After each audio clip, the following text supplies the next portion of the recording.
All right, I've got another Papa Bear knife to talk about today. Um,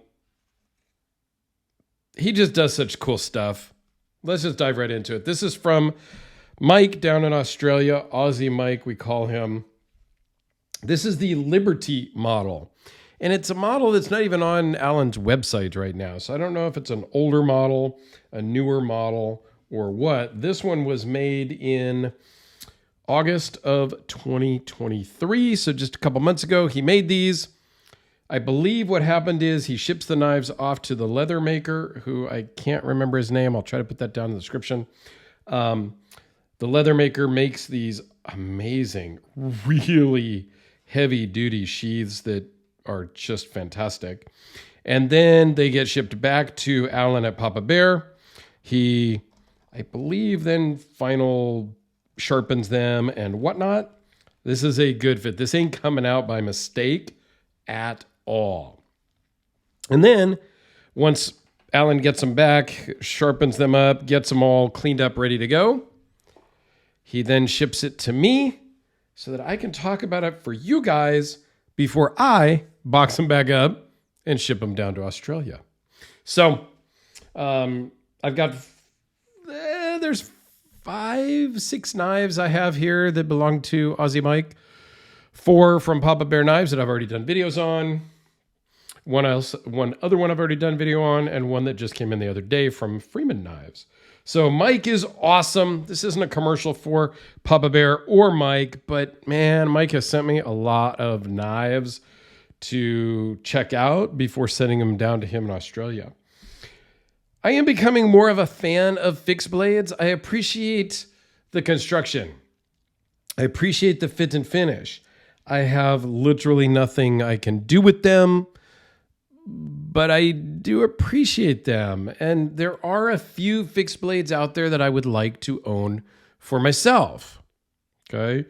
If you caught us on the EDC Hour last podcast, we talked about movie knives, and I would very much like to own all of the Rambo knives.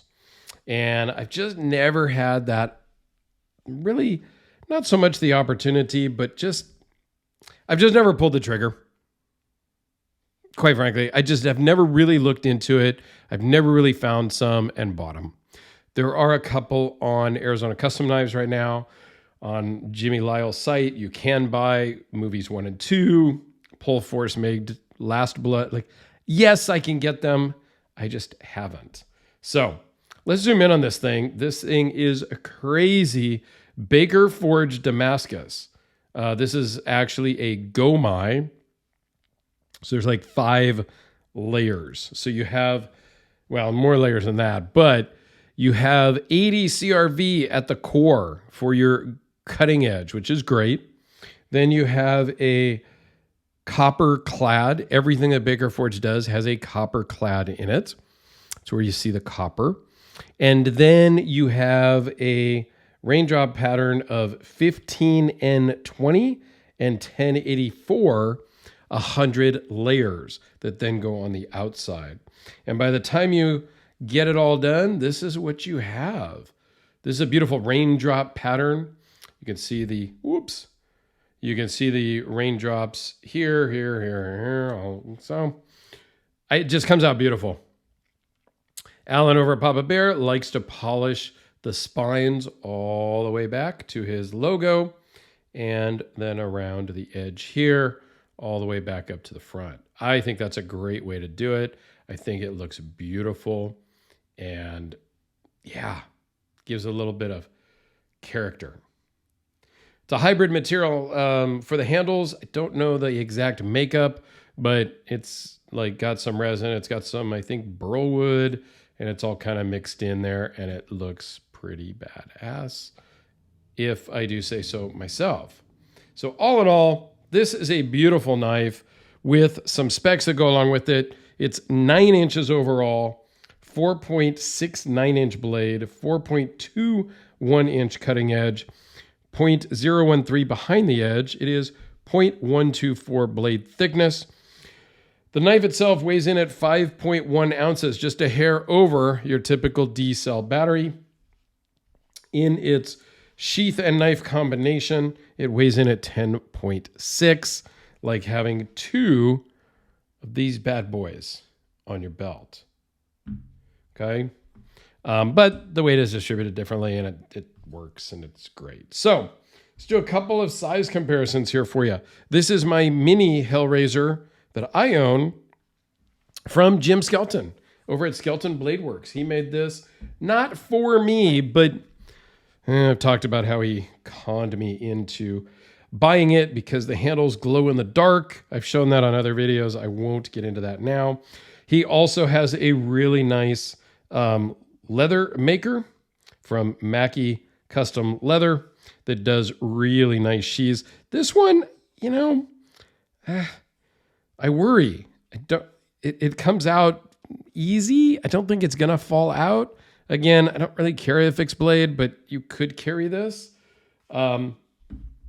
This one is a little more substantial, weighs a little more. It's a bit bigger, but it ain't coming out. Over time, the sheath will mold to the knife, and it will come in and out much easier. How about a folder that's going to rival this? This is the Double Homicide from Jeff Vandermeulen, or Vandermeulen Blade Works. So, yes, you can have a folder that is bigger than your fixed blade. Love this thing. It's crazy cool. And stay tuned. There's something else on the way. Here it is with a Sharpie. The Spyderco. And let's see, what else do I have in Sanmai? I don't have a Sanmai here on the table, but another crazy cool custom, the VC Edge Interface, which is a great 3.6-inch blade, just to give you an idea. So there you go. I did look. I thought we had Alan from Papa Bear Knives on the podcast, but I looked. I couldn't seem to find him, but I swear we had him on. So I don't know. We got to talk to him and get him on for sure. Yeah. So let me know your thoughts about fixed blades in general. I would love to hear it. I do like the gray background, but sometimes, at least to my eyes, it kind of mutes the blade a little bit with the lighting and stuff. So I don't know. It's kind of weird. I'm still kind of getting used to the new setup here. Like right there, it looks great to me, but if I let go and let it go, it's not as great to me. So I don't know. What do you guys think? Anyway, let me know your thoughts. I appreciate it. Alan, thanks for letting me play middleman. I love it. It gives me such great joy. I have a great side hustle, if you will, even though there's really no money coming in from YouTube.